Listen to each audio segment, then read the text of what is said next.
not an official person like that. Let me see. Them noodles smell good. Let me get some.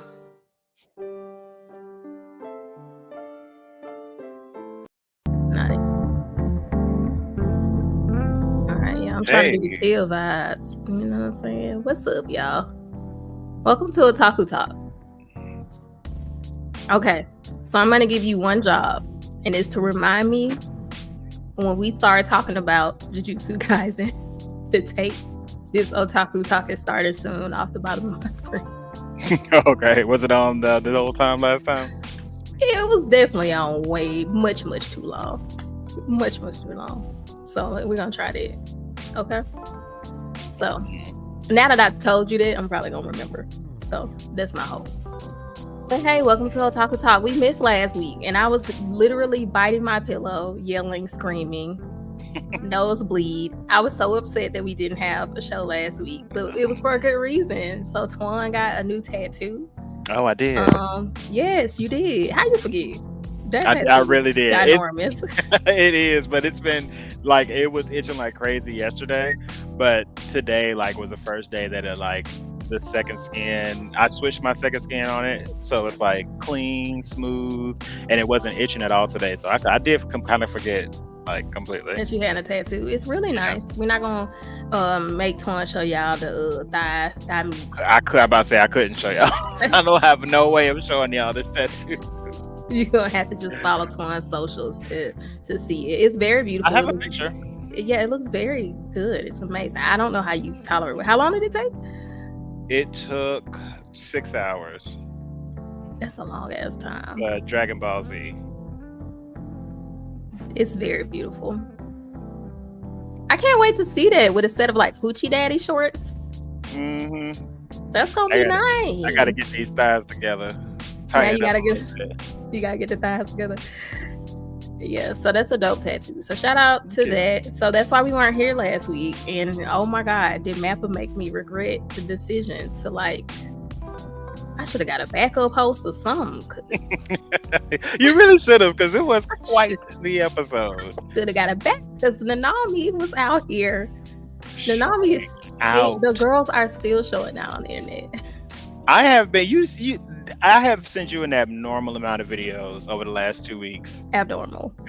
We even had a whole debate, and I'm in like a black girls. It's called Blurred Girls Club. It's for blurs. You know, we like anime. The thirst be off the charts in there, and they were having an argument about what kind of dumb is Nanami. Like these are the conversations that are happening around Nanami. So Nanami is like he's almost in like dominatrix territory. I know. I think he's very gentle. I think he's like a pleasure. We settled on pleasure dom, which is like they want your pleasure is the utmost importance to them. They will do whatever you like. If you say step on me, they will, because they're just like whatever makes you happy, right? I'm gonna lean into it too. So they'll go all the way, whatever you want. If you want to be degraded, Nami will do it. If you want to be, all that. So that's what we settled on. Okay. Yeah. Fine. I can feel that. Yeah, I feel okay. I feel those vibes. Yeah. So no, it was amazing. So we're gonna talk about the latest episode because, oh my God, that Choso and Yuji fight. I don't even know what to say. So wait, real quick before since we didn't talk about it at all, there was one specific point in that last week. No, we finna talk about that first before we okay, gotcha. That's why I was like, jump over it. No. We have to talk about last week. So go ahead and get your thought that you wanted to make sure we knew. Go ahead. No, it was. I mean, we obviously was gonna get to it, but like in the height of that Nanami episode when he was like doing his little model walk. Everybody to, what's his name, and grab Jojo Siwa, grab that ponytail. When he pulled him back and he was like eye level to his pelvis, there was several frames where he was looking dead at it. He was dead at it. I was like, y'all cannot be no more heavy-handed with the innuendos. Because people were talking about how like Nanami's not that jacked in the manga. And I want to know if he really was holding him right there in the manga as well. Or was he higher? I feel like he was there. because I did. I guess this is the first show where I am letting y'all know that I have began reading the manga. Right. I could not hold myself anymore, and I thought I was because you asked me, it was like, so have you finished the Shibuya incident in it? I said yes. I thought I was done. I like picked it back up like 2 days ago and read a couple chapters. I wasn't finished. And when you asked me, like, did I get to the part where we saw that clip of the voice actor, like, as Yuji, like, screaming? You was like, did you get to that part? And I was like, oh yeah, I know why. I did not know why at that time either. I thought I did. I thought I did. I was so wrong. But anyway, I think from what I could remember, I'm trying to find the site that I read it on. What are you trying to remember? Where he had him held up. Oh, okay. Because they said he wasn't that jacked. He wasn't that jacked. He wasn't even that jacked in season 1. He wasn't. Like, at all. Which brings me to a point of discussion. But go what? No, I'm just saying, like, they actively. I mean, there was a good break in between the like them coming back from hidden inventory, I guess, right? Wherever they were, because like there was a good amount of growth from Yuji, from everybody, Megumi, even Nabara. So are you making the argument that Nanami was out there training and got jacked? That's the only possible thing. Besides, they knew they've been out of pocket the last 3-4 episodes, and I'm thinking it's just that. I think that. Okay, so I don't think JJK, from what I've gathered, manga wise, was heavy on fan service. It doesn't feel that way. It don't feel that way. But I wonder if, because at the end of the day, these companies have to make money. They want to be able to sell merch. And I feel like this is the Gojo effect. Like they saw the rampant fandom thirsting over Gojo, and it was like, I wonder who else we could do this with. Because like really, I feel like as far as shonen anime or like mainstream anime, like we know women like anime, but like as far as the company, I feel like this is the first time they would be like, oh shit, like not only are women really watching anime like this, but they will buy a lot of anime stuff if you put hot guys in it. And it doesn't have to be like a harem, right? It doesn't have to be like a shoujo magical girl. You know, we usually get, there's josei, there's like genres for women, like fruit baskets. Yeah, like fruits baskets. But the guys on there aren't necessarily jacked. You know what I mean? Yeah, like they're supposed to be beautiful though, like in the world, but we don't necessarily over here like thirsting. Salad. Yeah, and I think they had this idea that women didn't really want to see, like, if we see men, it's only in one way. Like, oh, he's the knight in shiny armor saving this like soft, delicate girl. You know what I mean? There's not heavy fighting in a lot of these. I just don't think they thought women wanted to see that stuff. So I feel like the Gojo effect changed everything, because they're like, oh, yeah, first of all, and they probably figured out last week that we nasty. They're like, oh yeah, and y'all bitches nasty too. Filthy. Y'all are not filthy. Even nasty. It's like there's no shame, there's no pride involved. Like, I don't care if my job see these comments on Instagram. Like, I have been out here whiling in these comments. There was one clip of this girl. It was Tojo sitting in the theater like this, and she was dancing on stage. And somebody in the comments was like, "Y'all really showing out for these 2D figures." And I said, "These 2D figures gonna get this 3D cake." Exactly. And the funny thing is, for me, it's not new, because in the safe spaces like the Facebook groups and stuff I'm in, where they're just women, this is what we do. I swear.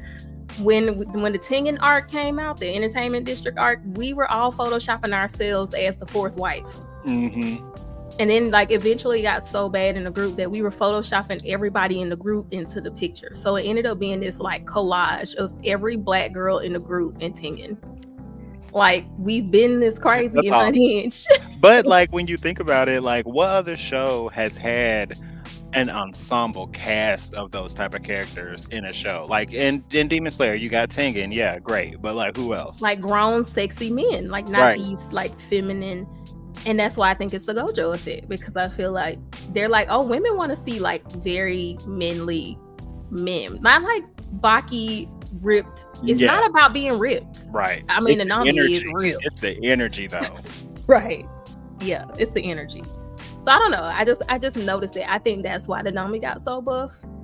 Because of that. I think they're like, oh, y'all like this. I mean, and they also did have to carry impact in the anime in a different way than the manga, though, because even in the manga, when like they have to get across the idea of I can't remember his name, but I'm gonna keep calling him Jojo Siwa. So Jojo, ponytail. yeah. When Jojo went to go kick first it was a slash across his chest that did nothing, even to the clothes, which kind of threw me off a little bit. Just because even though it was like crazy good, I was like, he ain't even cut the clothes. But then I thought maybe he just like infused himself with like, on top of being completely and utterly irritated and mad and angry about the assistance, but then also it might have been some kind of cursed energy thing, like to where it's just he couldn't touch him. But then when he kicked, and it was like, did I just kick a wall? In the manga, I think it was actually like physically like bricks, like a was it like a mounding of like, you know, it was just darkness and like an actual wall. So like I feel like if they're gonna get that across, it couldn't be the same Nanami build that they had in season 1. It had to be this one. Because Nanami, he wasn't given like that. I enjoyed Nanami's character when I met him. I loved the whole like overworked salary man, like all of the puns and stuff like that. I really liked his character, but he wasn't serving like this. I mean, I even liked his outfit too. His whole character design was interesting to me, even though it felt really tacky at the moment. Yeah, it felt really tacky to me at the moment. That tie hitting different now, though. It's hitting so much differently, bitch. I want a black and yellow polka dot tie right now. So when we go to DreamCon next year, I anticipate seeing a lot more Nanami. Oh, there's cosplayers. Gonna be and Tengen's been up there for a while. Tengen's been up there, but like black men in the Nanami cosplay has been an unlocked kink I did not know I had. Like, I mean, Mappa is doing the Lord's work. I mean, I don't really know what else to say about it. I mean, the episode itself, besides that one segment, I was really nervous for our girl because she was getting her ass beat. Okay, Nabara truly. Which also made Nanami's showing up even more like, ooh, got a little tingly down there because he was saving her. Oh, the kick through the glass? Yeah, it was such daddy energy, like. No speed walking, no running. It was like, I am on my way to you, and I need you to be there when I get there. So, like, my understanding is Nanami doesn't have a domain expansion. Is that? I felt like I heard this somewhere. I don't know if it was in a conversation. I don't know. We haven't seen one yet, though. Yeah, we haven't seen one. I know he could be like in the same realm of Yuji, kind of, because I don't think Mei Mei might not have one either. Do you have to be a certain strength to have a domain expansion?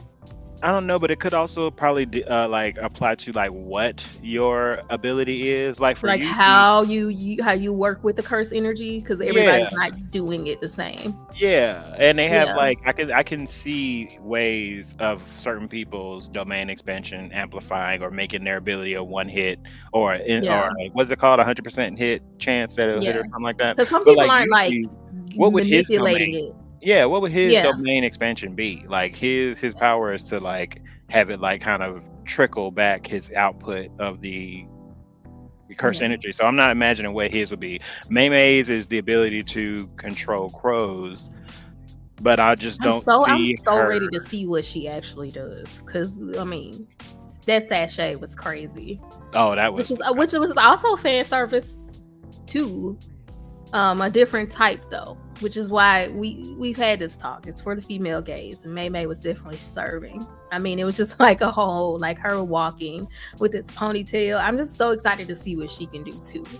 But I don't think she has one either. But I just had the thought, if Nanami had a domain expansion, I've decided we would call it the wall breaker. Okay. The wall breaker. Because that punch was critical. That man tumbled over that table, flew directly into that. He said, "Am I dead?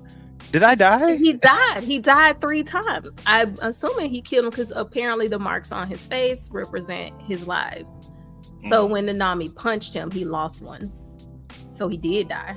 That's a damn So shame. he had 3 lives. Like each mark is a life. So they were slowly going away. I was like, oh my god, he killed him like 3 times. And Nanami's ability is to like always hit you with that critical, like your weak point. If he hits you between the 3-7 ratio or Right. whatever, and to do that in your face twice with all of that curse energy, yeah, he definitely died.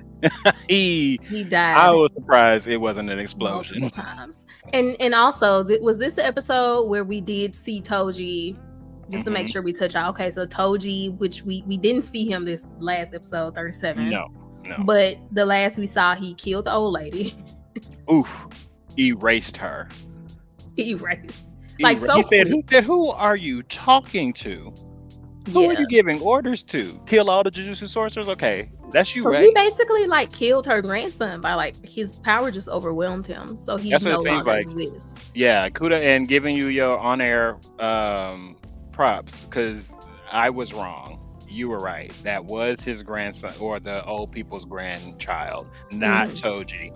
Toji was just they were doing what I was thinking they were doing by just using his body to channel him and bring him in. But his soul overtook his weak body, which Crazy. apparently just never happens. But I mean, this man got this random ass pack that he was born with or made. Yeah, he said it's some kind of something that he had his body special or something. So like, I'm just wondering, like, is he just back? But I was kind of right too, because I was like, I don't know, they are really. I can see the Naruto, Attack on Titan influences so heavy in this show, and not like that's the only thing they're influencing, but there are so many, like the way they get, like they move on throughout the plot is real reminiscent of Naruto, because this is the same way Madara broke Ito Tensei. Oh yeah, when you he did got say that revived. when we were having that conversation. You were like, "Oh, it's like Madara." Like, Yeah, because he just straight up just rewrote or overpowered the Ito Tensei the same way Toji just did this. So it's like, now I'm just back. Now I'm just here. And we're happy for it because second the go. harem is growing. The harem is growing. I mean, we got Toji, who came back in that nice fitted sweater, perfect for fall. We got Which made me cackle, because I was like, oh well, actually no, that's what he was wearing. Yeah, and it was tight on. It was that's a He's small so man, small. so of course it looks good on Toji. Yeah. Which Mappa is feeding us. You're not gonna hear me complain. And if you are a person who feels like it's heavy-handed and you're sick of the girls sweating, I've been watching upskirt shots in anime unnecessarily for 20 years now. What is it? That high school DD, is that what I it's mean, called? all of them. I mean, even like Sword Art Online. I mean, we always, even in shows where it's just like has no plot, because there's itchy. All the isekais. Yeah, like there's that, but like, yeah, you gonna get an upskirt, the moe, like the innocent big boobs, like we always get it. I've been watching that for 20 years, so y'all gonna let us have this. And I hope we've had season after season of Big Titty Orihime, Big Titty Matsumo, whatever her name is, the lieutenant. Right. Yeah. It feels the same. Shine. That's how it feels. It's like everybody ain't got big titties. Everybody ain't this. And I hope y'all feel the same way. When y'all see all these swole niggas and your girl's watching Jujutsu Kaisen, she's not your girl, okay? And she's drooling over these niggas you can never be. Literally. Not for these 22 minutes. You don't got no girlfriend. Sit in that feeling. Like, sit in that, enjoy it, because we've been there, okay? So I'm just enjoying it. They keep feeding us. But they are looking out for the dudes too, because that it's really good. Next episode. Yes. So yeah, let's roll on to that. I mean, anything else from this last episode? I mean, it was just a very fan service episode for me. Yeah. Which I can appreciate that. I really like that. They sealed my husband up. So they really had to, for me, y'all seal Gojo up. So I think they had to reassure us that don't worry, Gojo's gonna be gone, but we gonna make sure y'all have stuff to look at. We gonna make sure y'all have people to buy their merch while Gojo is locked up. So I needed that reassurance. And we about to get what you want. Like with Mei Mei, she literally is about to fight Geto right now, and this smallpox curse spirit. Right. So this is about to be, we about to see, what she's all about. I mean, Mei Mei might end up being my new husband. Who knows? With how Mappa's been doing it lately, I mean, I could fully leave this being like, you know what? I'm kind of on Mei Mei team. Like, the only thing I need Mei Mei to do, and I feel like you might know what I'm about to say, What you need? Undo that braid, bitch. Take that braid out. The braid is bothering me. The braid in the front is pissing me It off. needs to be either a little slimmer or a little over to the side. As good as a character she is, I love her design, but that braid in the front and the back is. I just can't see a very character design reason for having her with this thick ass braid in the front. Maybe because she be sharing vision with the crows, so she. Yeah, is it supposed to be like she don't have to see? I guess, but you don't have to be that heavy-handed to get that point across, baby. And adding another field division ain't gonna hurt you. Like, get that braid gotta go. I just think about all the oil and stuff on her face, because when you start putting hair on your face, you be like greasy. So we'll see.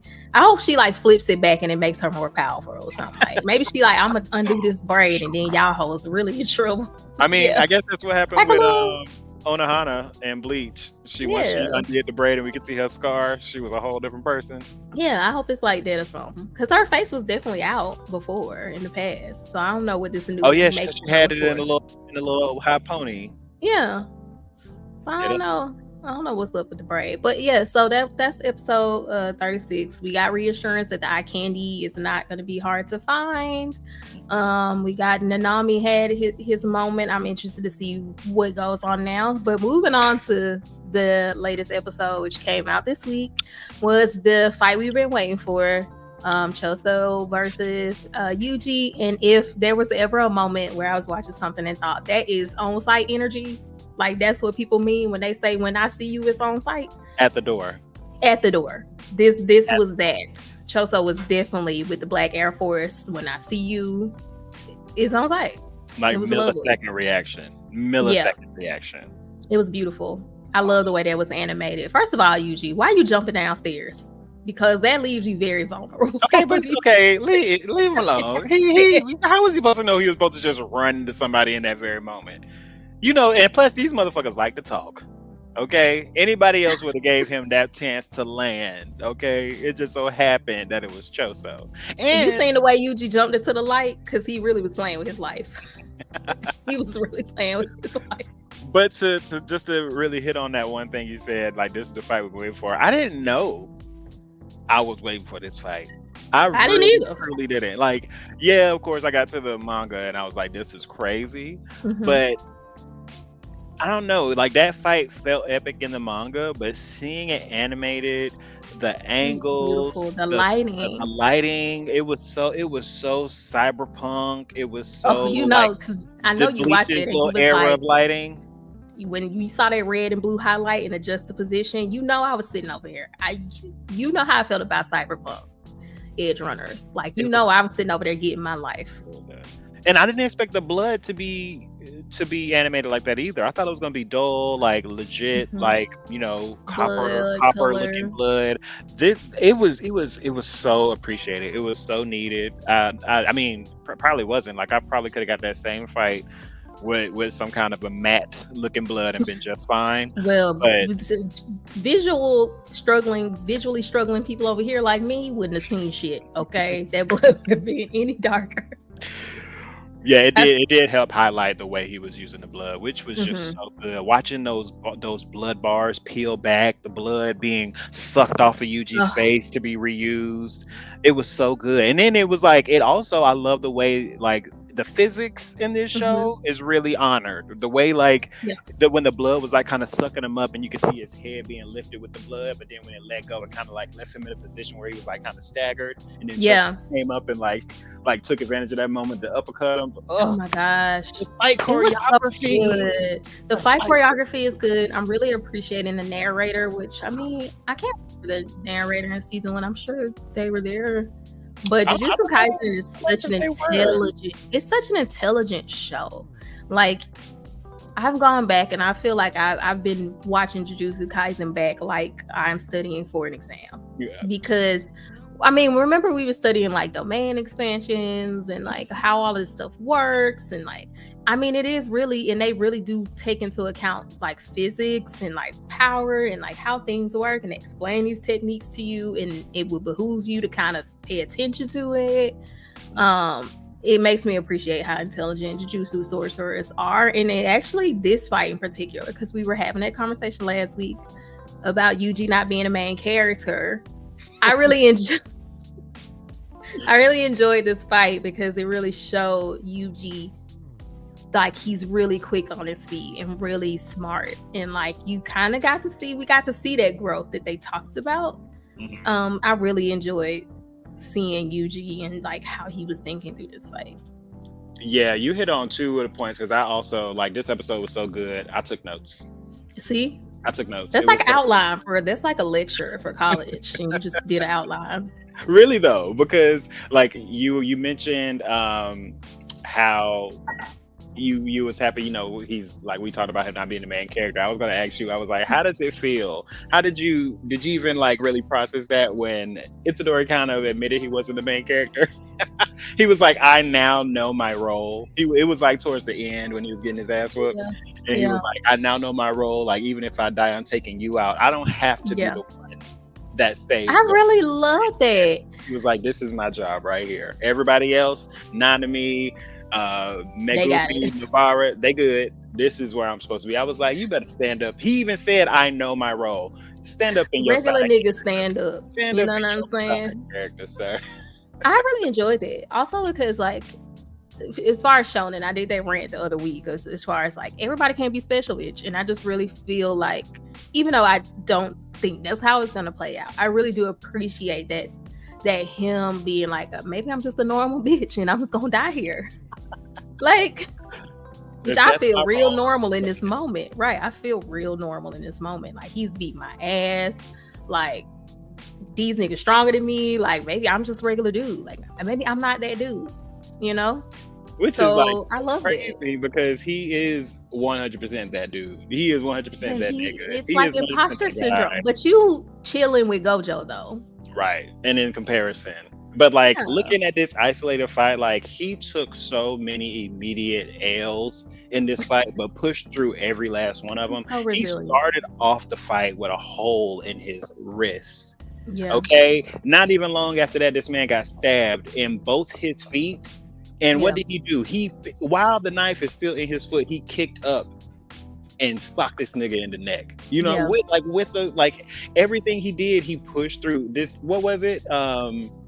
He had the thing stabbed in his foot. Then he got shot. Yeah, he had his liver shot. He was like, it feels like something was broken that shouldn't be. It's like, yeah, baby. He still was able to intimidate Choso though, because even after that point, Choso was like, I got to do something else. And what did he do? He like coagulated the blood around his arm or something. Use this because throw a I'm a former nurse, about to be current. What is that, like blood clots?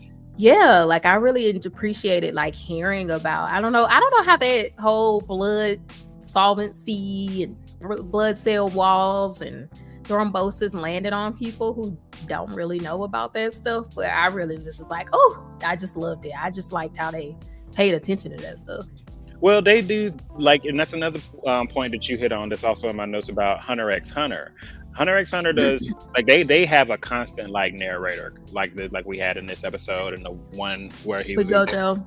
Yeah, but in Hunter they use those to like really be able to, I think, to save camera time in these random ass exposition scenes where they just sit here and detail stuff. Because I hate that the whole like when the fighter's telling you this stuff. Because you're like, why are you saying this shit out loud? Yeah. Like they like in this and in Hunter x Hunter, like they're having these inner monologues where they're like talking about their rationale during the fights, why their movements, their next attack makes sense. Like we're just having a third party tell it, so it's not weird. Exactly. In a fight. And I don't know. I think there's a selection of people that don't like the whole narrated thing, but me, I love it, man. I genuinely I appreciate it because and on top of that, like reading the manga versus anime and a lot of these examples, in manga there's all these panels, there's like little squares with like extra information panels, that's giving you more detail, making it so much more understandable, more like you understand it a lot easier, and you got so much like a lot of background information. And then you watch the anime and you see the same stuff happen, and without that same context you don't even know half of what's going on. You know what I mean? So like they just like kudos to them for doing that. They just hitting, they checking off all the boxes. So many. That's why I have a hard time. Like I guess Jujutsu Kaisen feels like seinen. It feels heavier than a shonen, but like I really appreciate that whole thing. Even last season or the beginning of the season, well, I think it was always a thing where if you tell someone how your technique works, it makes it more effective. So And that's like, true for this. yeah, like Jujutsu Kaisen seems like this was written by somebody who always hated that trope. Like growing up, like they're like, I watched Dragon Ball Z growing up, and I just hated how they would like tell the enemy exactly how their stuff works or like their weaknesses. So it definitely feels like it was written by somebody who hated that and wanted to write into the plot why I would be telling you exactly how my stuff works, and the decision to just use a narrator for that extra stuff instead. Like, could you imagine if Choso was just like saying this? Like, it would slow the fight down, like you said, if this whole time he's having this inner monologue. Because I think that's how most shonen would do it, where Choso would have been having this inner monologue about why his power couldn't work in the water.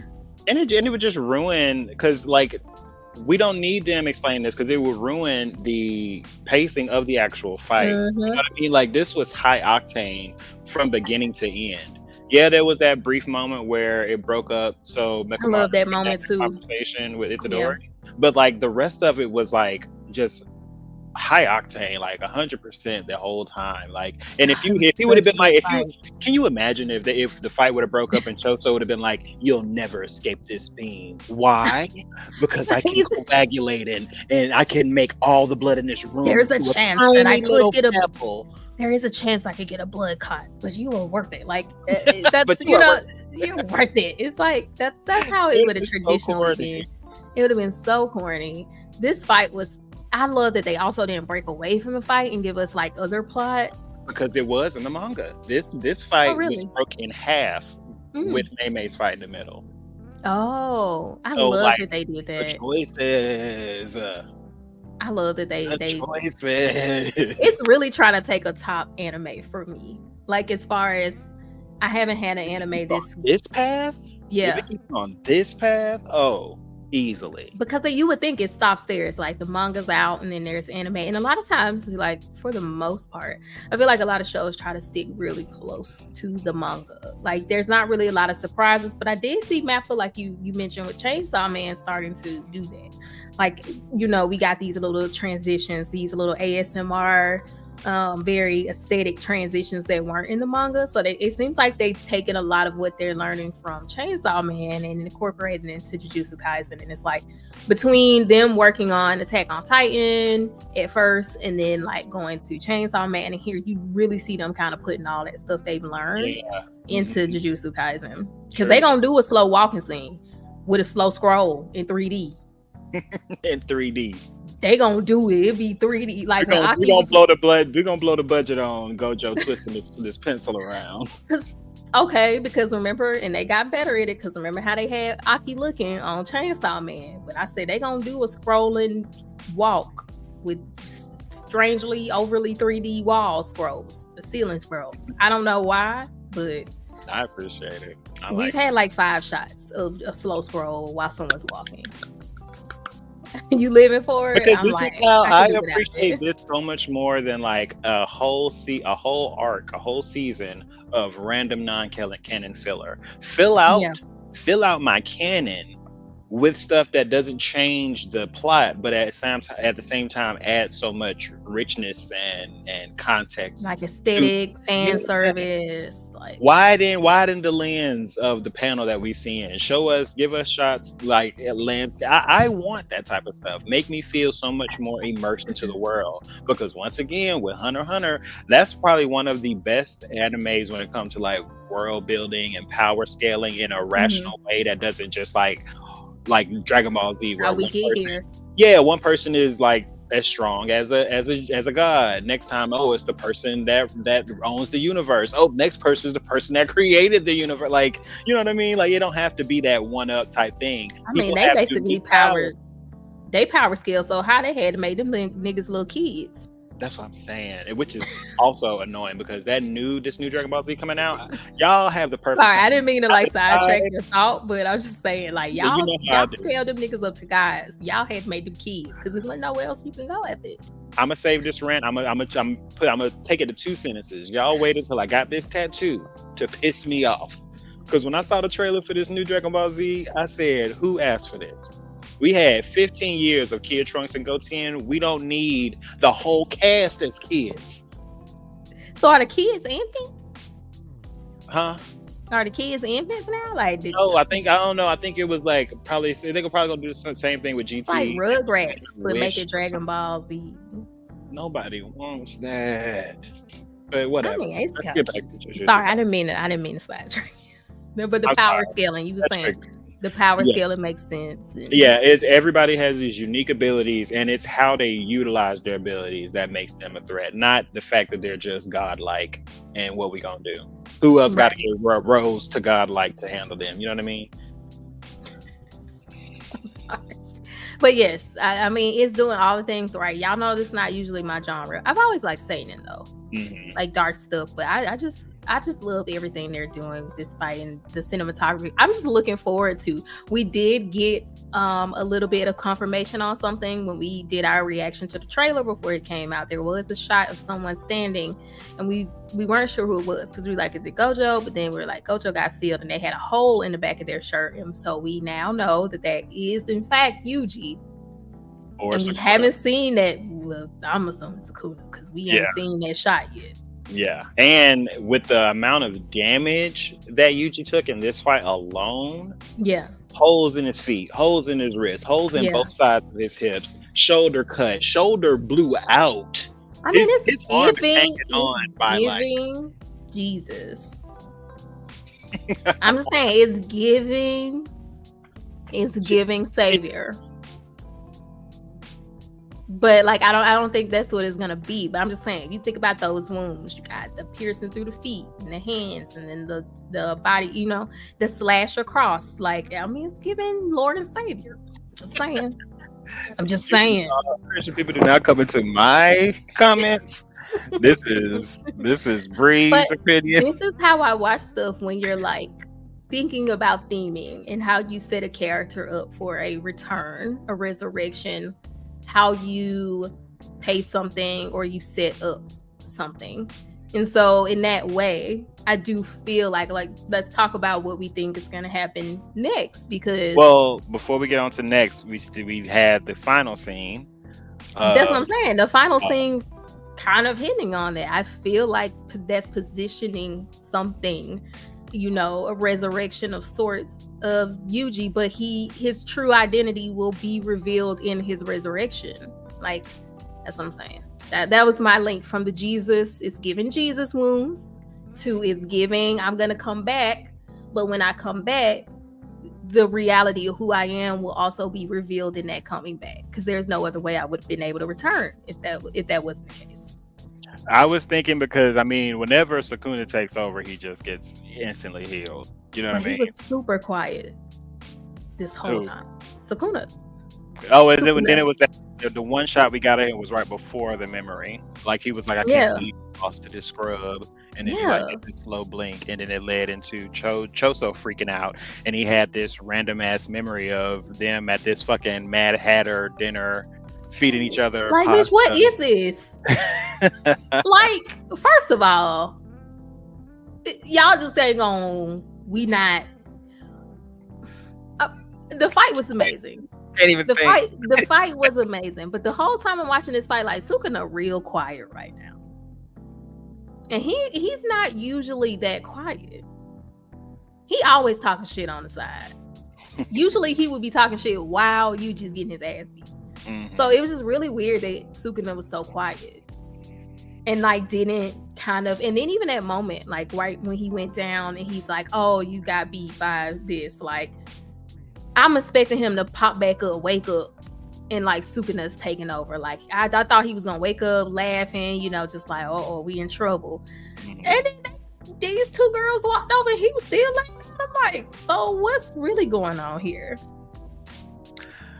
I mean, it's hard to get Sukuna's input just from the memory alone, because it feels, I mean, there's obviously theories you could craft once we break down this dream or this memory, but so it's the memory started with the narrator being like, memories flooded into Choso, memories that never existed.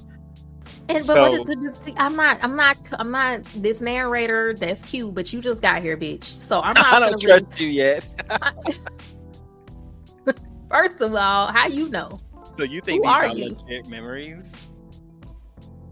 The wording of it, I'm not 100% sure Because what that let's means. let's break this dream down now. Because the first time I saw it, it kind of just hit me as like, what the hell is this, and move on.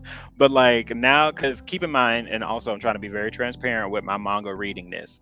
I have not finished the this Shibuya incident arc. I have not finished it. From where I am, I this whole dream is a big ass question mark still to me. I have no idea what this is.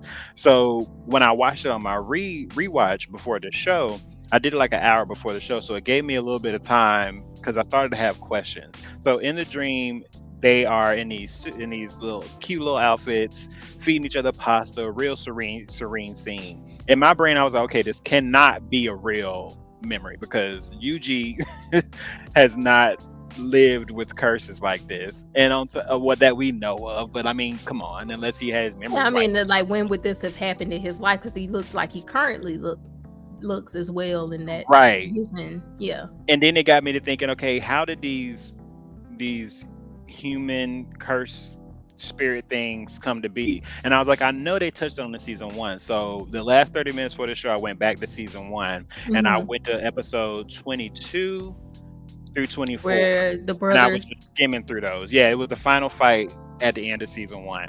And they actually gave a lot of exposition that didn't mean shit then, but it's Because I'm starting gonna to have to go make back and sense. watch it. Because I was like, Yeah. they fighting these dudes. A lot feels like is going to be unraveled. I feel like Choso specifically is going to have a bigger portion of this now because he is getting away at this point. You know, he's like slugging off somewhere. So what I went back and found out was they gave that whole story about how the death paintings came to be. Because I was like, how do I know this name? Like I knew they were called the death paintings, but I was like, I know there's more context behind it. So basically, in the dream, you saw those 6 jars on the table, right? That look like those little. Yeah, like they look like little It kind of like embryos, what little demon Mahito turns the embryos. people into, kind of like when he Yeah, becomes but talismans, kind of like small. that, right? So in the episode 2022, there's 3 of those jars with Mahito and Geto with this man strapped to the wall, like naked, hung in a wall. And they Hmm. feed him one of the jars. And Okay. that turns into the third brother, the one that's like not human shaped with the teeth Okay. in the mouth. Yeah.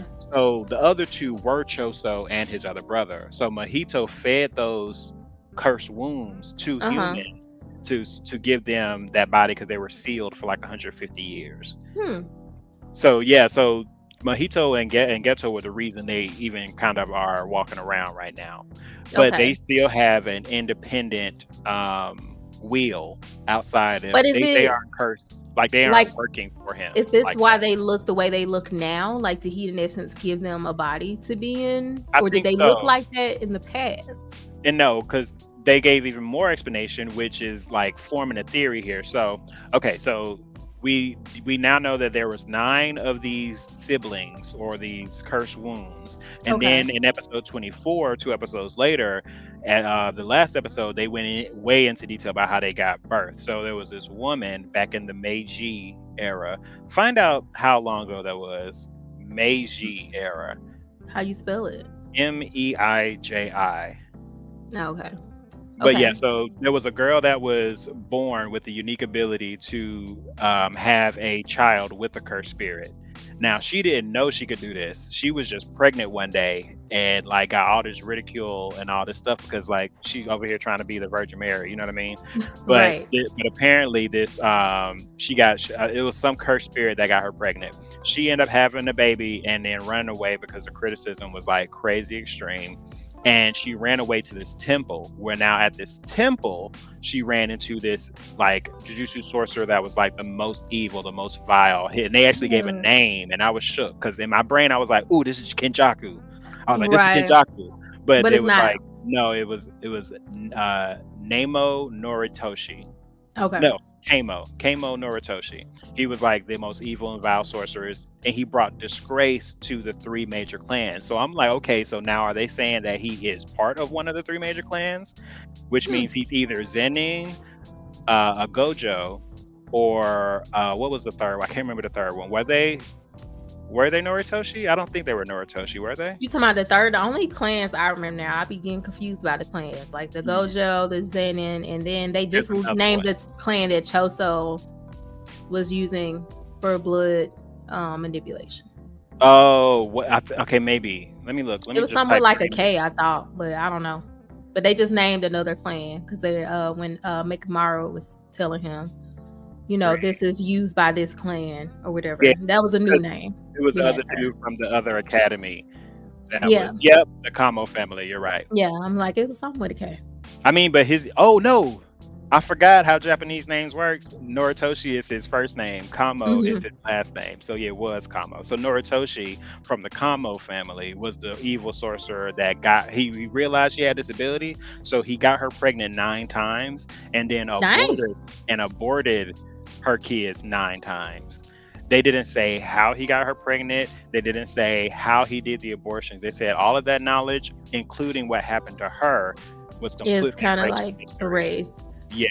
So these 9 cursed abortions that he had were always in that form up until Geto and Mahito put them in a human. Yeah, because to me they look like embryos. You know, like when you see them in like if you go do science or you have like those biology classes and they keep the little baby pigs and stuff inside. I mean, it's just kind of like that. So I'm trying to see now. Like I was like, okay, so this Noritoshi person is he somehow related to Yuji?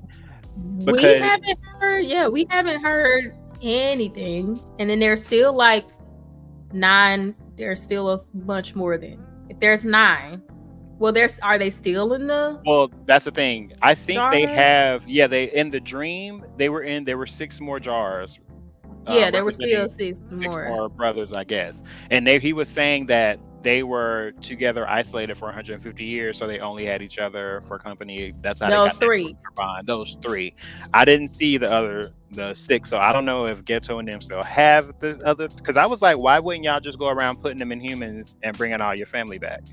I don't know. I'm not convinced that maybe the memory isn't real. Like even the wording of what did the narrator say? These memories were not. They never existed. See, so, that's very specific language. This is leading it right. So this is kind of where I'm going with this. I do believe that these memories never existed. That Yuji was never sitting at a picnic table feeding Choso spaghetti. That never happened. But I think there's power in the implication because maybe Yuji has, because keep in mind, I told you they taking little stuff from Naruto, they take a little stuff from Attack on Titan. Right. I feel that they could be taking this portion from like Bleach. Coded. Because who you think Yuji coded up? Yes. Ichigo.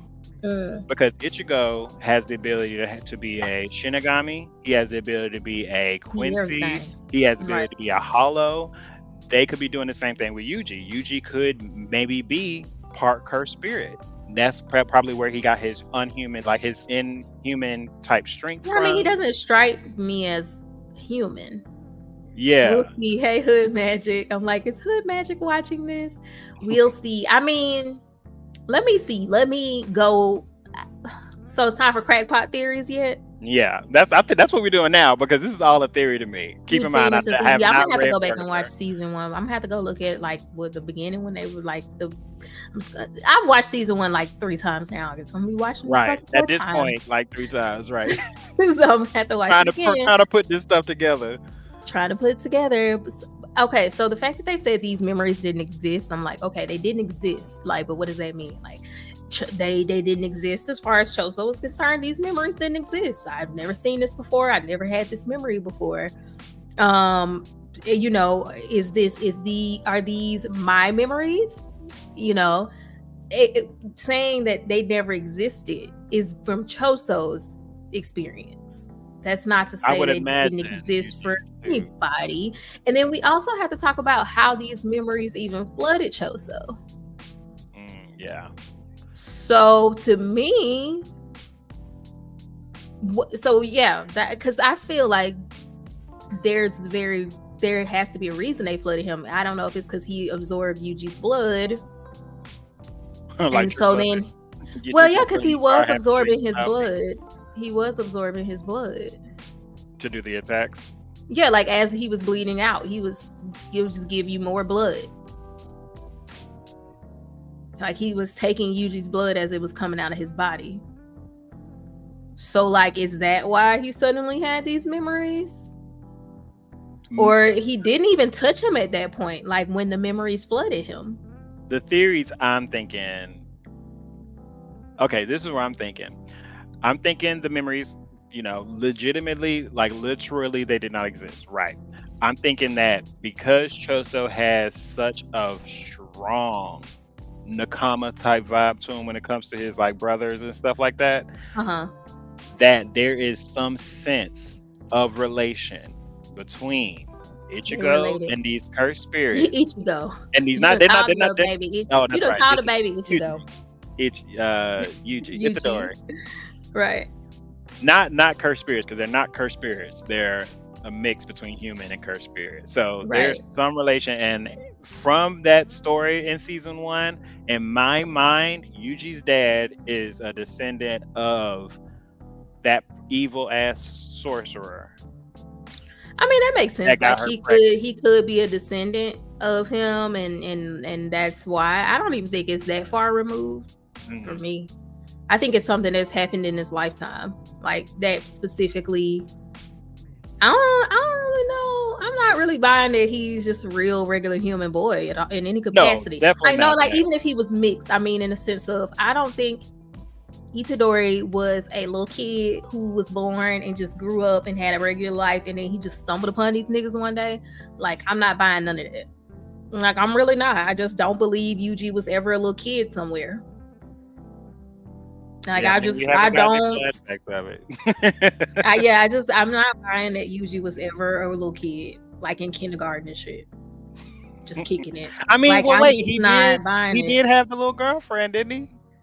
That, I mean, he was still a little bit older. Oh, that she was on like, or like even, which we ain't seen this bitch come back.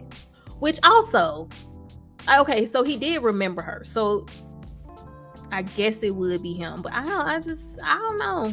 I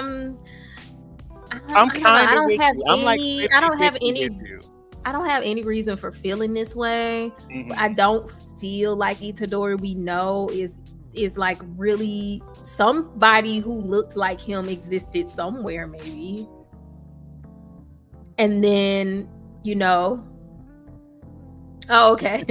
Well, but maybe someone who looked like him existed once upon a time, and who knows? Like, this is really a crackpot theory, because there's nothing to support this. Okay, and it's probably wrong. It's probably wrong. I was gonna say, where's the supported theory? There's nothing to support this, but maybe Kenjaku like found whoever Itadori originally was, fed him one of these things, and then like sent him into Jujutsu High to infiltrate and get the fingers. Wait, run this back. Run this back for me, because I'm not following. I don't know how I got here. I don't know how. So you said Kenjaku found whatever being Itadori was. Because you said like the guy was strapped down, and then he was fed one of those embryos. Yeah. And I guess he became like the monster one, but we can assume Choso and the other guy was kind of made in the same way. Yeah, that's what's implied. Right. That's what. So I think Itadori could be one of those. Like, they don't all look like monsters. And then some kid who looked like I don't know. That Itadori somewhere. I Oh, can't jump on that train just yet. I need because some. okay, that's why I asked. Like, do we know if Choso and his brother in their original form looked like they look now, or do they look like the person who was fed the thing? But obviously No, different. they don't look like the person that fake, because that's what I thought too. When I think it might have something to do with how strong they were. That's always a trope when it comes to these Right. monsters. The more humanoid they are, the more powerful they were, and that kind of Right. fits. So we can reason that Choso looked like Choso back when Choso had an OG body. I don't think they ever had an OG body. Okay, so they in never the had a body. explanation and the animations from the time they were born, they were like these small little. They looked like regular fetuses. Oh yeah, and then because they they took the fetus out and they just Yeah. never had a chance to. Yeah, they were aborted. Okay. Yeah. So yeah, I don't know. I just feel like Itadori is one of them. Like, I don't know why, but I don't know. I just feel like that would be such a good plan though. Like if Kenjaku was like first, like Kenjaku had this multi-tier plan. Itadori didn't show up until after the movie. Right? He didn't show up until after the movie. He hasn't been around that long. So like maybe that was all Kenjaku's plan.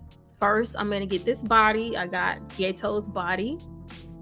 And then Geto fed the things to the other people. So obviously for Kenjaku obviously had these things somehow. I don't know how Kenjaku came to have these embryos. But we saw the embryos with Kenjaku, right? Is what you're telling. Kenjaku. I'm gonna say Kenjaku because it wasn't Geto at the time. Maybe Kenjaku is what's his name? It could end up. Maybe he's like an alias. Maybe Yeah. Kenjaku is like an alias that he came. Maybe this is the evil same vile sorcerer. Like, trying to they finish the really, plan. they really laid it in that he was like the most disgusting sorcerer in that time period that brought disgrace to these three families. And if Kenjaku is the brain that's been bouncing around from host to host, who's to say Right. how old he truly is? And did you see when the Meijing era was? Oh yeah, Like, it's how long ago that from it's Like, from present from day? 1868 till 1912. 1860. That fits into what the death paintings, because they were 150 years old. Yeah, so That that's fits into that time frame. Yeah. yeah. I mean, I'm not saying that even if Kenjaku isn't the same person, I just think that makes sense to me because this grand plan that Kenjaku has cooked up to seal Gojo and all of the stuff like that, like, I don't know. I just feel like it wouldn't be crazy to think that Itadori could be part of that plan in some way. Because he's obviously some way connected. Him, Sukuna, Kenjaku, that whole and also Sukuna being strangely very chill this whole time, like, is also weird to me. It's still weird to me because even when Mahito was trying to touch his soul and all that stuff, like, we've seen, it was just very strange that Sukuna was just like willing to let this go down. And it's like, just I feel kind of like like as long as he's feeling not dead, Sukuna don't care. Like, we see Itadori right now. I think at the most, I mean, he obviously did die, but like since then, the most on the brink of death as possible. So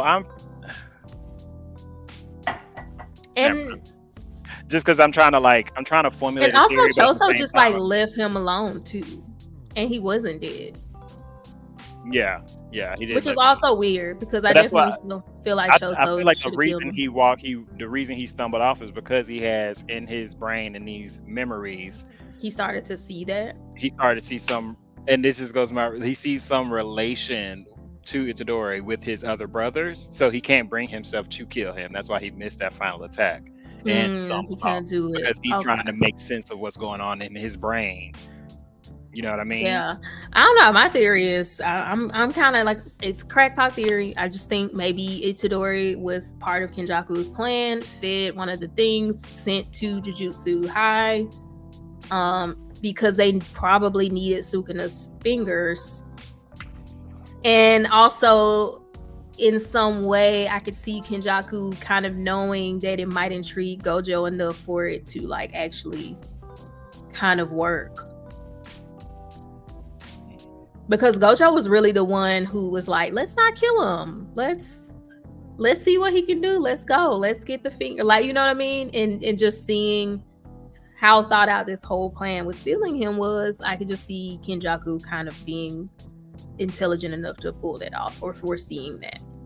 Like, you're really gonna have to incline Gojo's ear, because Gojo will be the one that'll like be interested in seeing this through. They'll want to kill you immediately, so we gotta get why Itadori wouldn't remember or know any of this is still like the only problem I have with it, because they have their own free will. And the other, it seemed like he would know the plan. So it would be strange to me that he wouldn't remember it at all. Yeah, I don't see him being a curse womb though. We'll see. I'm not like, why would they just throw that memory out there? It was just random. I definitely think there's something to the dream. I'm just not. There's too much like I think what it is I don't want to invite that many questions into my life right now in this Jujutsu situation. I have already too many, and to think he would be a cursed womb, I can't even begin to rationalize all the plot holes that opens up in the story that they've told so far. I guess I don't want to say plot holes, but it's just like I can't see the path to it making sense right now with what we have. But and how about when did Sukuna get sealed away? 1,000 years ago. Okay, so way beyond when this whole curse wound thing was going on. It was like way before. So this all could have been. This all could have been to the ends of getting Sukuna back. Well, that's what I think the curse spirits want to do in general. That was their original plan.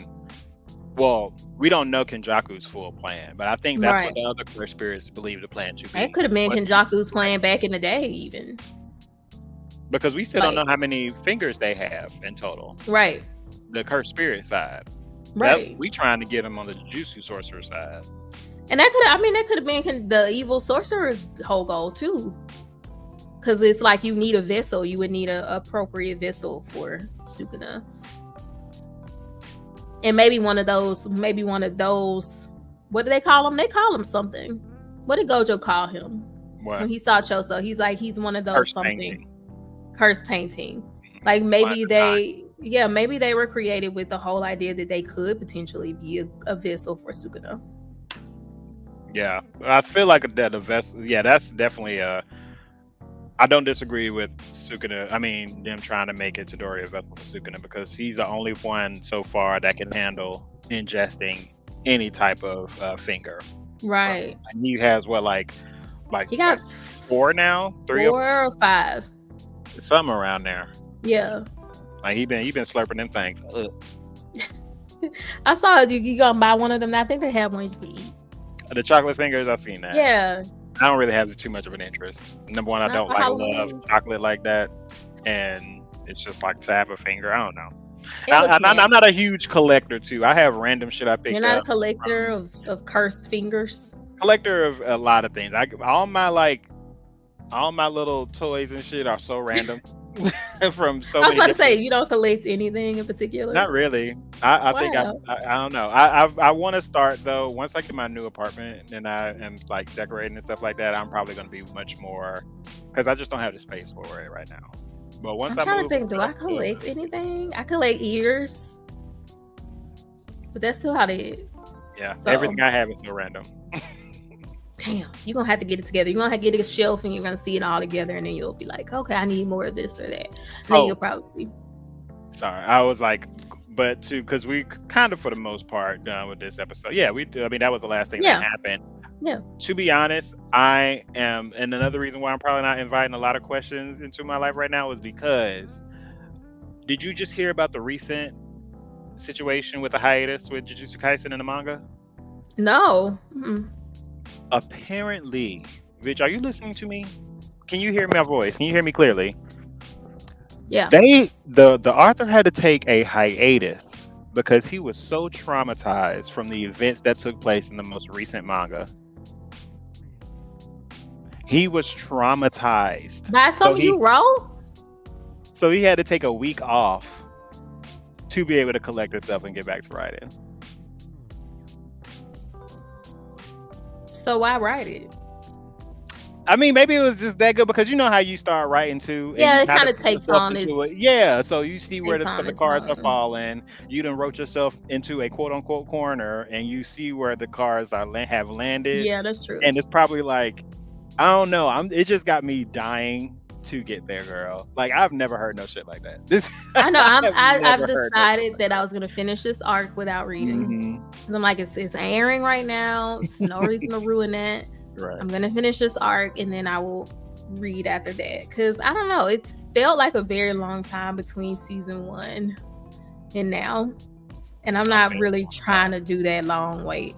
And Mappa has a lot of stuff coming out, so I'm like, I'm just not interested in that. So I'm more than likely gonna go ahead and read unless something else comes out, because that's what's been happening. Every time I'm like, I'm gonna read, something else comes out that's getting my attention, and then before I know it, it's like time for a new season to come out. So I just don't even read it. Like I haven't read Demon Slayer yet because I've just found other things to kind of draw my attention. So we will see how it goes with this. Oh wait. What? I was trying to look up a in-depth explanation of this hiatus because that's what I heard about. How long of a hiatus is it?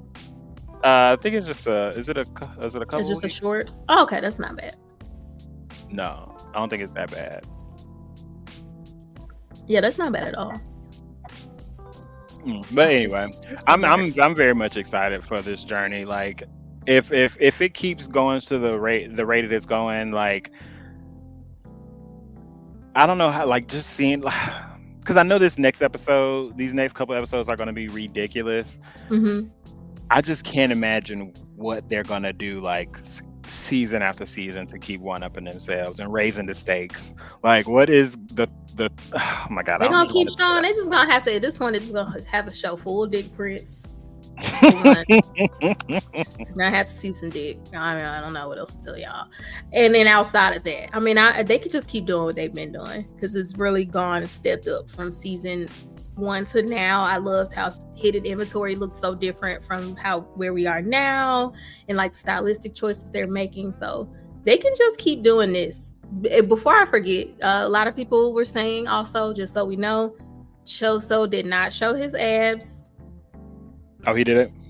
No. And I saw the manga panel. It was just like he kind of pulled his shirt over just a little bit, and it was just like a little spot where you can kind of see the blood like thing there. Mm-hmm. But there's a couple reasons why I feel like they would have changed that, because one, it'll be hard to see that as far as visually, like a visual cue for our audience while watching it. If he just really pulled his shirt and it was just like a little crimson underneath, we would have been like, what is that? Right. What is that? So you have to visually make it clear what happened. So I can see why they would take his whole shirt off. But the little thigh feet, though, I don't know. That might not have been necessary. That might have been a little extra razzle dazzle. Like he got splits. He got splits in his clothes all of a sudden. They already know. They see the wave of lust. They said, why not add just one more to the mix? They're probably gonna be no more than this. Did you see that picture though? Because why he had the thigh splits? Why was it? He had a little slit. Hold on. No, show me. Let me find Toji. I mean, what's his name? Toji, Choso. We need some different vowel sounds in his names. Let me see. I'm just gonna put Choso abs. I'm sure it'll come up. All right, okay, it's gonna be kind of hard. Okay, this is perfect because it shows both. Not read it. Okay. Oh, I see the side by side from the anime and manga. Yeah, you can see little squiggles that's supposed to be the abs, but yeah, that is. That not. Wasn't this, supposed to be. That's manga, a rib cage. That's like a rib cage. In the manga, he like this. In the anime, this with the little thigh split. Look at, was that his pants or his shirt? I don't know what's going on, but that's his pants. That's his pants. But what's all this red? This doesn't even physically make sense what I'm seeing right now. Because you Compared see to how like the in the outfit he manga. actually has on to how they animated it, it doesn't. It literally makes no But no, sense. look in the manga, you see how he's grabbing the red part or the beige Yeah, the part of the purple. thing. In the anime, he's pulling it so far left you can't even see the rest of it. Like it's still draping down to where it's supposed to cover Yeah, him like the manga, but but that he's doesn't pulling make it so sense. hard. Yeah, you still would have seen that white somewhere. The white just gone. I don't know, but I mean, they say that's fan service. But he ain't have all. He looks thicker too. Oh yeah. He's definitely beefier here than he is in the manga. Cause I mean that forearm looked thick as hell, but he does look like he he way looks thicker. really skinny. Yeah. Yeah. Wow, that's crazy. I like his design. I like the dark under eye circles because he uses blood, so he probably anemic as hell. Like, I really like those design details that he has. But yeah, keep coming. Mappa, go ahead. All we would have needed a little bit of V cut. Y'all could have dropped it a little bit more. That's all I'm saying. We could got a like y'all could have had like 6 little squiggles. We could have seen the pubes. We could have did a little something. I mean, by the time we get to the next season, y'all gonna have to we gonna have to have full prints. I mean, so where does this Choso versus Itadori? Because when I tell you from the moment they step foot in that bathroom, the way like that is such a detailed fight in that small space, and it felt so huge. Oh, it was so good. So where did this fall in your like grand scheme of fight? This is like in my top 3 fights, and this is probably number 2 for me. As far as best fights I've seen, now I'm not really a fight anime watching girl. I don't be caring about these niggas fighting. I know people like it, but I mean, I've watched a lot of fights. Like, even though I haven't watched Naruto, I watched Naruto fights and stuff. So let me not say I don't care for the fights. I'm not about to watch 1,000 episodes just for no fight. I'm gonna have to be into the story, and then they just be fighting. Oh yeah, definitely. But I do think, as far as fight choreography, for me, Jujutsu has had some of my favorite ones so far because they do copy like classic or real fighting films. Like even the one with Gojo's fighting, that's like a choreographed real fight from a Ip Man movie or something like that. So I think that's why I like them, because I like martial arts movies. I'm not talking about like all of anime. I'm just talking about in the world of Jujutsu. I mean, I don't even remember most of the fight. I mean, I do remember them, but let's see. Let me just think of my favorite fights. So you want me to give you my list? No, I was about to list my top 3. Go ahead. So this one, Gojo versus Miguel, and I really enjoyed not the whole Mekamaru fight, but that sequence of Mahito fighting Mekamaru. And then like right after that is probably when they jumped to Mahito. I really like that one, but that's probably number 4 though. Okay. So yeah, I would say probably this one, because the Miguel fight wasn't really even a fight. Just Gojo beating shit out of Miguel. So this is probably the best fight I've seen so far in the show, because it was a real fight. The good matchup. Yeah. And it was like there was no wasted frame. Like they were really going. Oh wait, bitch, I'm lying. Hold on. You probably gonna say Toji. I'm gonna say Toji beating Gojo ass a second. Oh, Tojo beating Gojo. Okay, I heard. Not Tojo. Toji. Yeah, like that was that choreography. Like the way Toji he was laying hands on him. Like the way especially that last little sequence when he really put him down. I was like, oh, that was woo. So yeah, I'm gonna put that second. Good. Yeah. Mine was top 3, and I'm gonna go from 3 to 1. The number 3 is Itadori and Nanami versus Mahito. Okay. Because that ass whooping has lived in my brain since it happened, and it has not left. Let him get up. But I think out of all of that fight, because it specifically honed in on the jumping portion when they was not letting him breathe, it was like I did enjoy the whole fight, but that is where my memory honed in angles. on. So that's number 3 for me. Number 2 was this fight. And I say that and the reason, let me go ahead and just say number 1, and I'll explain, because my number 1 is Todo and Itadori versus Hanami. That was good too. Like when they were clapping. That was it was like that. It was even before that. It was like the way they were like gliding through Hanami's attacks, the coordination, the black flash, like just seeing Hanami for the first time, being I pushed to loved that watching extent. Hanami fight. I know. Yeah, When I Hanami liked Hanami. exploded, I was like, that could have been Jogo. That could have Yeah, been for anybody else. sure. Like, I kind of wanted Hanami to be there a lot longer, but that's just good writing. They got me feeling for a cursed spirit. Yeah, I liked Hanami. But yeah, I think, and with this one, I can't even confidently put it in second because there were so many elements of this fight that just had me going, ooh, like Yeah, I I think was as far as like clenching the my whole bed. fight, this was like the strongest whole fight. I think some of my favorite fights had moments, like little sequences that I was like, ooh, this fight is so good. Like you said, the Hanami one, like when they were clapping, I really enjoyed that, and when they were gliding and stuff. But as far as start to finish, like, Yeah, I might have to I switch feel like those. this Actually, is yeah, from start to finish, this wasn't really. I could go back and watch it. Right, I could watch this fight several times and probably still see nuances in it. yeah. Yeah, let me One go. thing about Choso, he gonna grab your ass. That's one thing I learned from this fight. The way there are so many moments, like if anybody's ever played Smash Brothers and you played Mario on level 9 on CPU, that nigga be grabbing. Okay, I can't stand fighting level 9 Mario on Smash Brothers because he's going to grab you. And when I was watching this fight, I was like, the way Choso keep grabbing him every time he started to fly away. It's me, Choso. I can't stand fight no person who just grab all the time. So yeah, I definitely enjoyed the fight styles. I mean, they said Choso didn't have no combat experience. I mean, when you think about it, he did just get reborn. He Like laying hands almost on a people year like ago. that and he ain't never fought. That's When you think about wild. it. I mean, it's kind of the same thing with Mihito. You like when they get born, they have these innate abilities, and the more and more they get allowed to grow and kill and learn, they just get even more crazy. So fast though, that's crazy. They learn Mihito really has been fast. elevating at a drastically scary pace. I'm not surprised Choso could potentially do the same thing. Yeah, because if you look at Choso versus when he tried to attack Gojo that first fight, and versus like now, even then, he was so just straightforward attack to when he tried to get Gojo. But he seemed to have learned already. But Hanami, Jogo, and there's another one, that water one, the one that like an octopus who hasn't really had a lot of screen time.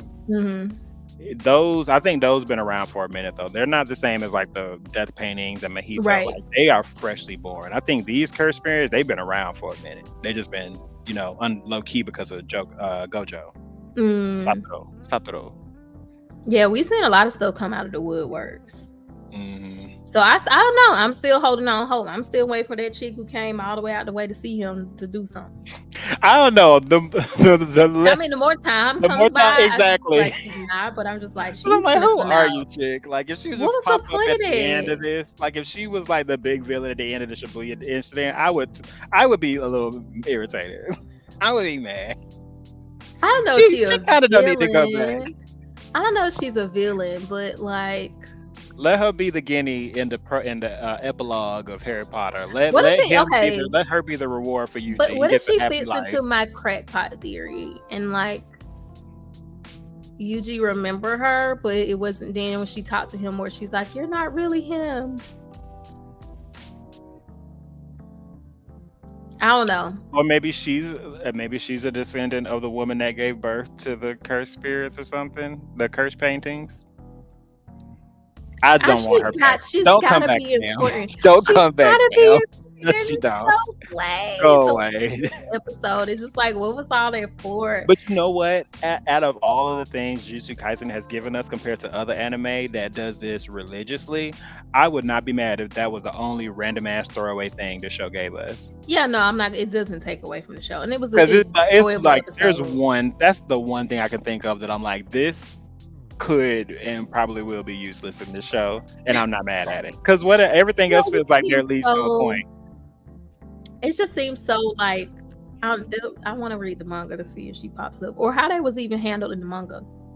Because it just seems like she would have said something to him while they were like on the date or whatever when they went and talked, and we didn't get to see any of that. That's the only reason it makes me feel like there's something there, just because we didn't get to see the two of them actually talk. And that was just weird to me. Yeah, I would need to go back. I skipped to the beginning of the Shibuya incident when I started reading. Hmm. So I didn't see any other previous comparisons of what was in the manga versus what wasn't. Okay. Well, I'm trying to hang on. We have some episodes left, so I'm not gonna read anything until maybe I'll go back though. I Yeah, might go going back back probably and won't hurt. read. Yeah, it won't hurt. I can go back and try to read and see if there's any more information. That's probably what I should do, to be honest. But I am so curious now where I'm at. I just don't. I don't feel Feel like like I don't want to go back. No. I will go back and see if anything interesting was there or any other information. But they've been doing a good job of giving us information. Yeah. That we wouldn't have gotten. So yeah, I think I'm gonna go back and see if anything pops out. But yeah, that's pretty much it. Any other thoughts, final thoughts about the past 2 episodes we didn't get to talk about? Not really. I was actually gonna throw it to you and be like, so I mean, I obviously I know what's gonna happen for the next couple episodes, but what do you think? What do you think is gonna happen next episode? We leave I'm off curious with to Choso see, yeah, stumbling away. I'm assuming we're gonna see her fight. That's true. And I'm just hoping. I'm hoping that not only do we get a cute little fight, but I would like to see Kenjaku drop some information. Like I think we're due for an information dump.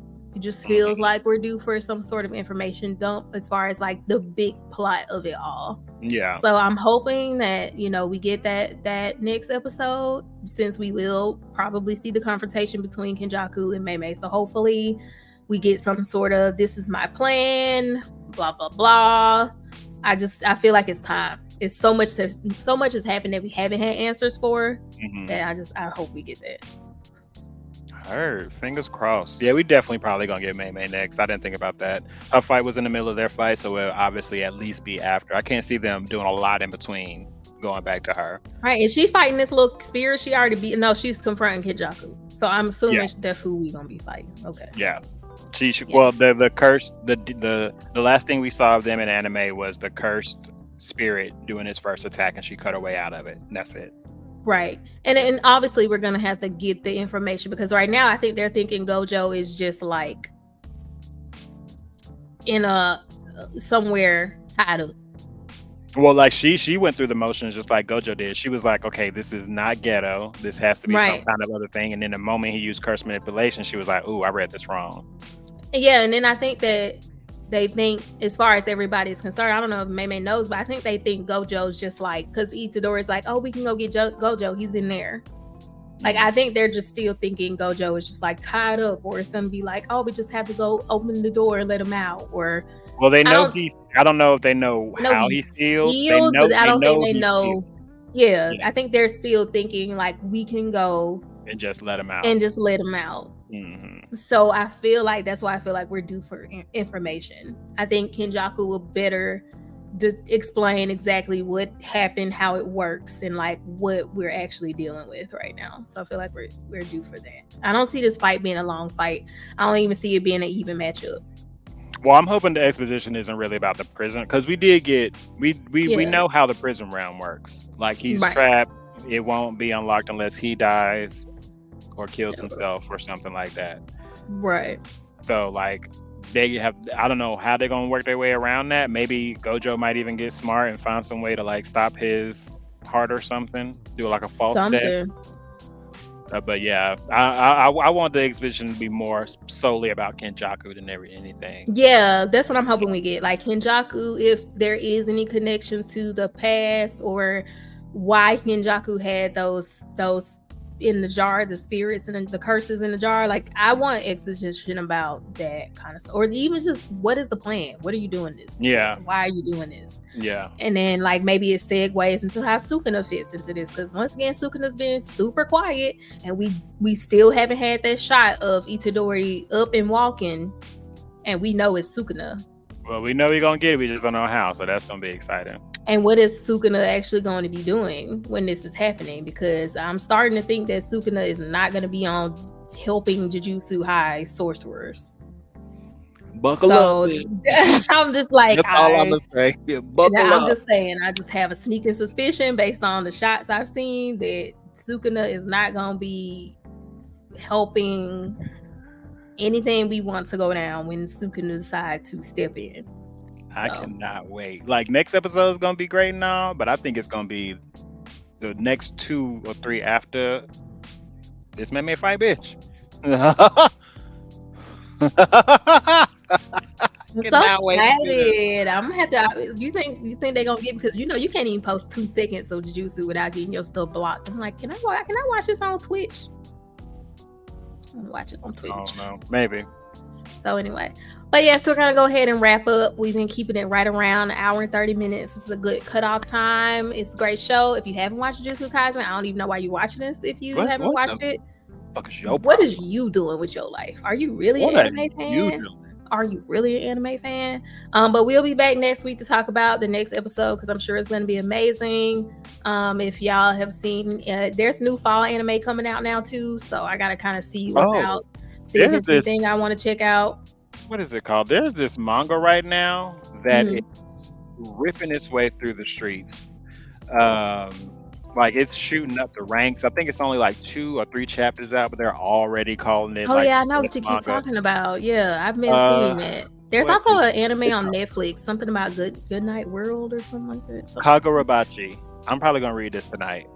Okay. Kagurabachi. Oh, it's actually 7. It's 6 chapters out right now. But the way this has, I think it's number 2 right now, behind. I don't know. It's something really popular that it's behind, but it's like it's in 6 chapters. It's already number 2. Okay, we gotta see what that's about. So yeah, I'm gonna try to get a list of fall anime, see if there's anything I want to watch. So next week when we come back, I'll give y'all an update on my One Piece journey, and if there's any new fall anime that we are going to be watching, or I'm going to give a shot. And yeah, that's pretty much it. See you later, Hood Magic. Y'all have a good night, and don't forget to keep it cute. Bye. Bye. I need to load my ending on here.